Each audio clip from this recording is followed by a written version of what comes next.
What's going on, you guys? This is Kyle, other known as Blaster Joker, coming at you with a top 8 OTS deck profile from the offshore region.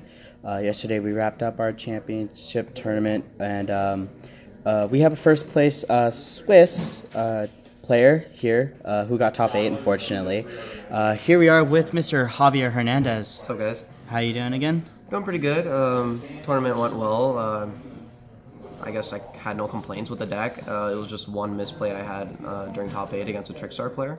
Because we went to game 3, but he just had I tried rushing it, and I was like hungry and tired, and because I hadn't gotten much sleep before, and I know like most people think like, oh, the rule of Yu-Gi-Oh is don't get sleep, so you'll do well. But in this case, just being a little more mindful of what I was doing, I needed to take my pace. I still had like 11 minutes left on the clock anyway after my play, so it was best to just like wait it out. But other than that, I have no complaints for the deck. I've tried every single variant of this deck to see. I'm still learning, like trying to figure out every variant of this deck, but so far this one seems the strongest build. So. All right, cool. So I'm pretty sure you mentioned it before or earlier while you were talking. What deck did you play? Deck I played was Pendulum Magicians. Anything special about it? Nothing special. Like I just play like, I wouldn't say it's standard, but at the same time, it's like I don't know. Most Pendulum decks these days are like cookie cutter, and the only thing that's like different about them is the extra deck. So that's it. All right, cool. Without any further ado, let's get on to that deck profile. Alrighty. So we'll start off with the main. Yep. I play for the Mythical Beast Engine. I just played 3 Cerberus, 2 Jackal.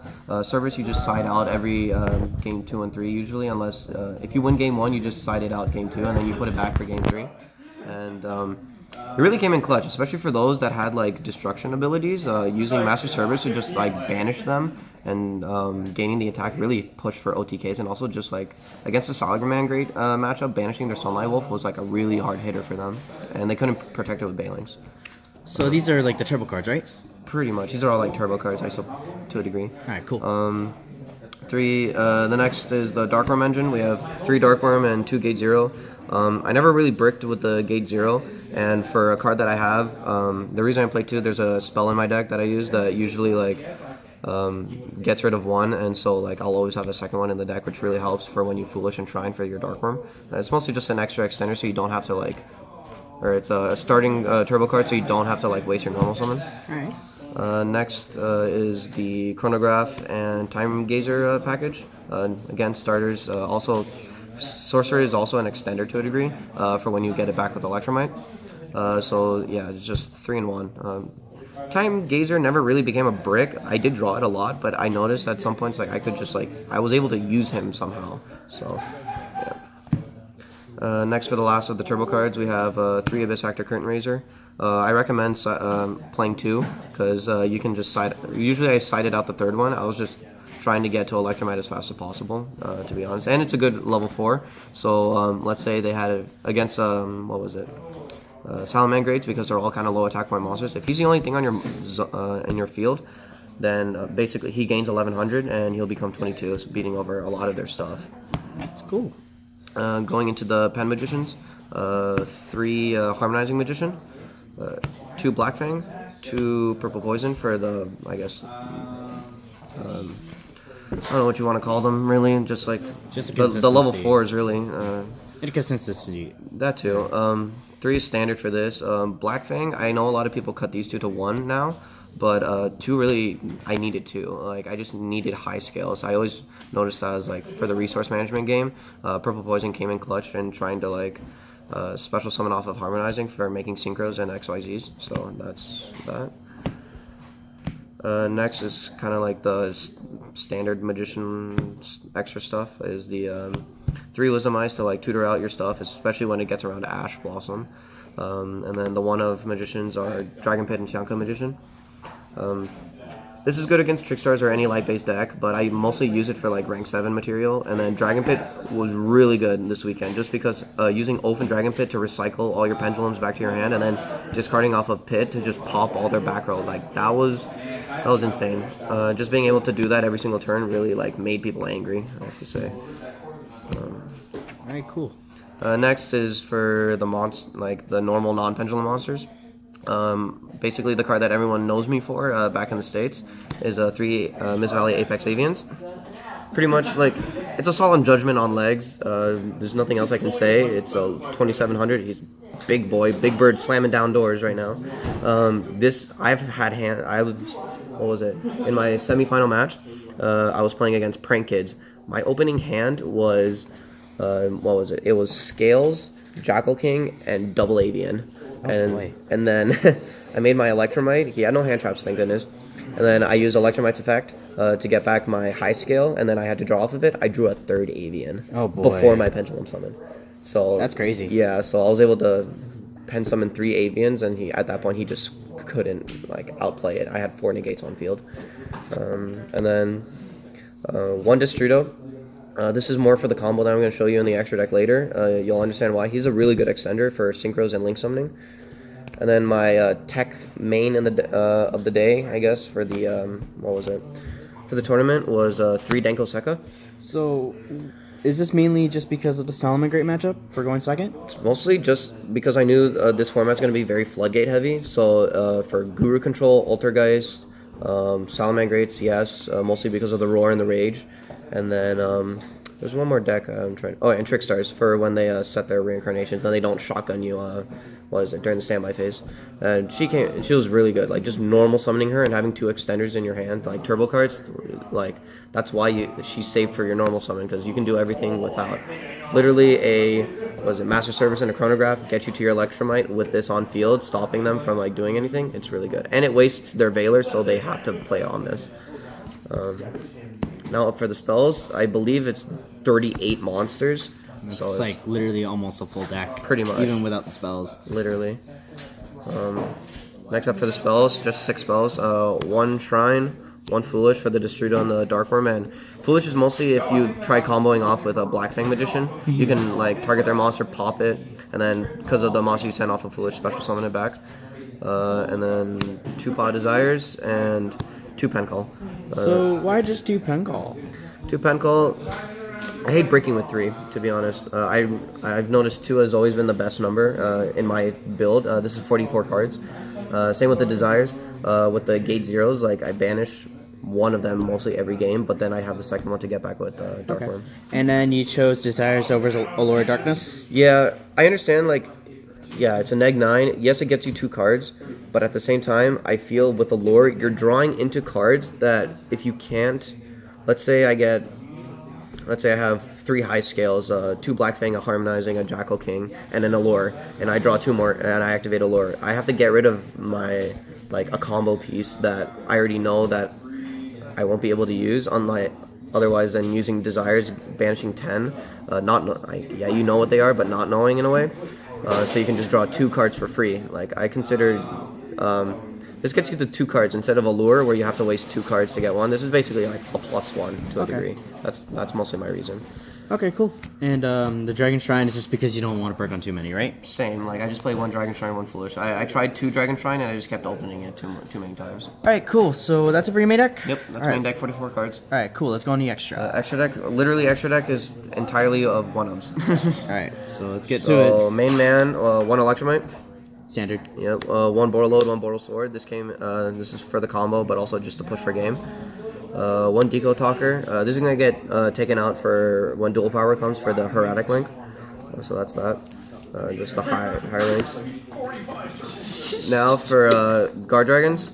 Yeah, I play a Guard Dragon Pendulum version, so I play Triple Burst, Argapane, and Alpi as my extra deck stuff. So I gotta wonder, like, I know some people just to get out of the Guard Dragon engine, they play a second Triple Burst. Why just 1? You don't need the second Triple Burst. That's why you play the Destrudo, because you summon Destrudo off of LP, and so when you summon Destrudo, you use Destrudo and Triple Burst to make Argapane, and that loads up your Destrudo engrave, so you can then like reuse it as an extender, because you can only summon dragon monsters with their effects, and then that gets you that extra material that you need to get to your Borreload or something. Especially going second, I got to a point where I was able to do. Let me get it. So quick combo. Yeah, quick combo. Just so you know, so you use that and special this. This has been used to make Argapane. Use to OTK them. This is what you want to do. You'll always have like a low level monster. So I'm just gonna stick this here for reference. You use his effect to special summon Borrel Sword from your deck, and then from your extra. It's any extra deck dragon monster. Like it can even be a face-up pendulum, even, which That's is cool. crazy. And then you use the Destrudo to summon, and then copying its effect. And then you'll use the Destrudo and these two to make Borolo Dragon. And then you can literally just steal their monster and attack twice. That is actually really cool. That like gets rid of their main monsters, right? Yeah, pretty much. I did this against a True Draco player during the weekend. Literally, I made this. I had Avian Draco King on field, and I basically baited everything out of it before doing this. So he had 3 interruptions, and I still baited it. All right, cool. Surprisingly, so I stole his Ignis Heat and just attacked at that point. So All right, cool. next in the extra deck, that's the Guard Dragons. I just play 1 Underclock Taker just because to make the Boral Dragons, you need effect monsters. I was playing Land for Linkus, but it just got to a point where it's like I just needed this more. Okay, cool. Now we're up for the Synchros. 1 Crystal Wing. So this is your Agripane target, right? One of them? One of them. It was the Hot Red Dragon Archfiend Abyss. I would have liked to have that more, but I was borrowing it off of someone, so this had to be my substitute. Alright. Borderlord Savage Dragon and OTS Meteor Burst Dragon. So you still played a Meteor Burst Dragon? Yeah. Is it just because you wanted to make your you wanted to get a monster out of the whatchamacallit, the zone? The zone? Yeah. No. That was a plus, but no, the real reason was during the battle phase, they can't activate monster effects.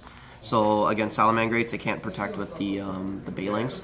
And then just, what was it, Guru Control, they rely on their battle phase for flipping stuff. So they can't activate monster effects for that either. And then, what was it? It was just like, and also for Trickstar, so they can't bounce back their stuff or activate Carabine. Because Carabine was a real issue in my top 8 matchup. Alright, cool.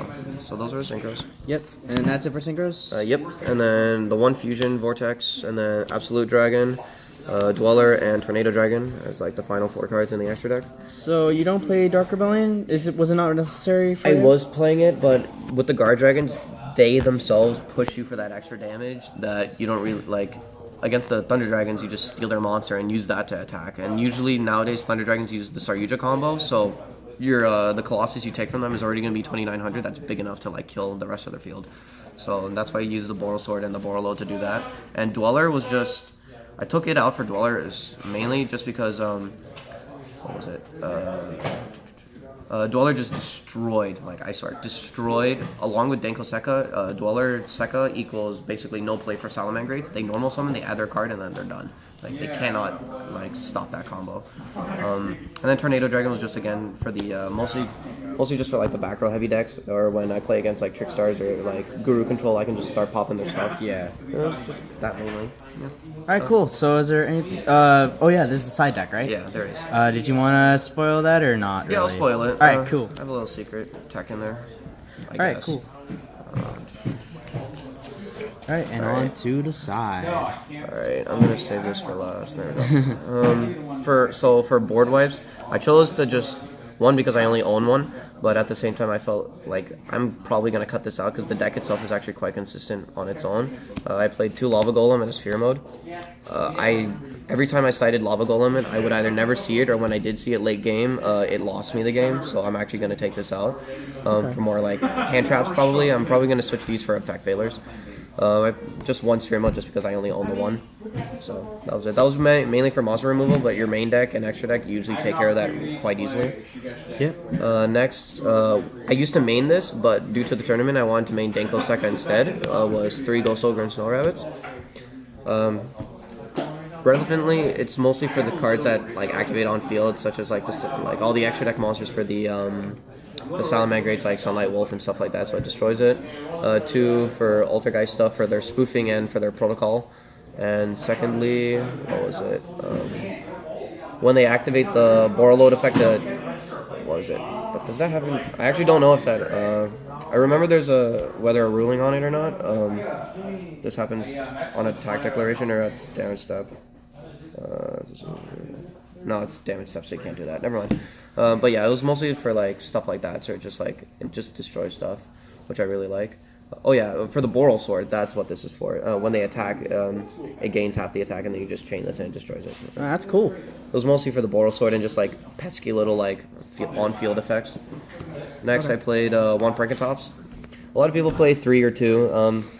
Again, I could probably take out the lava golems for the other two Crankatops. Yeah, it's a level 726, which is really nice for pens. You rely on your level 7s. And he's a big booty, like, come on. Look at that, 26. Yeah. Pops a card, it's kind of standard. And, like, it was just for, like, getting rid of, like, this is your bait card for everything on your opponent's field.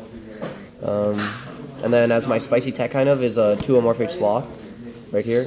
So you only played this to lock out the extra deck, right? Literally, like, Sekka plus Dweller and Sloth, Salamangreats cannot play. Like, they can normal summon a monster, like, deep, like, today's tournament we were playing. I was playing against Salamangreats in the semis, or in the finals, actually. And I had Sloth, Dweller, and Sekka, and I was like, okay, activate Dweller. He's like, oh, okay. Can't activate my grave, that's fine. Then, just having this, he's like, okay. Crap, I can't go into my extra deck. He summoned Lady Debug, activated effect. I was like, sure. And then he's like, what do I do from here? Because Debug can't attack over. Yeah. He can try crashing, but then, like, there's no point in that. Yeah. So, yeah.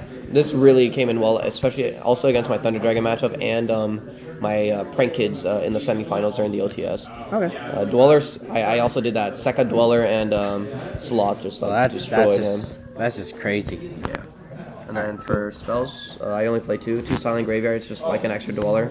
Yeah. I don't know about playing this. I never saw it when I sighted it in, so I'm debating. Okay. And then for traps, one evenly matched, only because I'm borrowing it off a friend until I get my own copies. Probably going to bump this to 2 if I can. And then 3 red reboot. Mainly for, like, Salamangreats and all the trap decks, really. so, like, Altergeist and all that. Yeah, Altergeist, all that. This really helped. Like, it didn't matter about paying half my life points. I could pay half, stop their whole field, summon Distrital, pay him half again, and then I was just able to Boral Sword kill them after that. Alright, cool. So I'm pretty sure we already saw the combo, unless you haven't showed that off. No, that's it. I mean, I can do a whole combo later for another video, but sure. Other than that, it's like, the combo's like, I don't know, it's pretty standard for Guard Dragon Pendulums. Yeah. But now I'm just thinking of whether to play, what is it? Either Pure Pens with just Avians and the Sekka's inside. Like, Sekka's just a format based like tech or choice, I suppose, and then but everything else is like completely standard. The only thing that changes within the deck is really the extra deck. Alright, cool. So yeah, that's pretty much it. Thank you so much, Javier, for the deck profile. Alright, thank you guys so much for watching. If you liked the video, feel free to like, comment down below, and subscribe if you're new. And if you like the content I'm creating, check me out on Patreon. By donating a certain amount of money, you can help me make more content like this. But without any further ado, this is Kyle. Peace and out.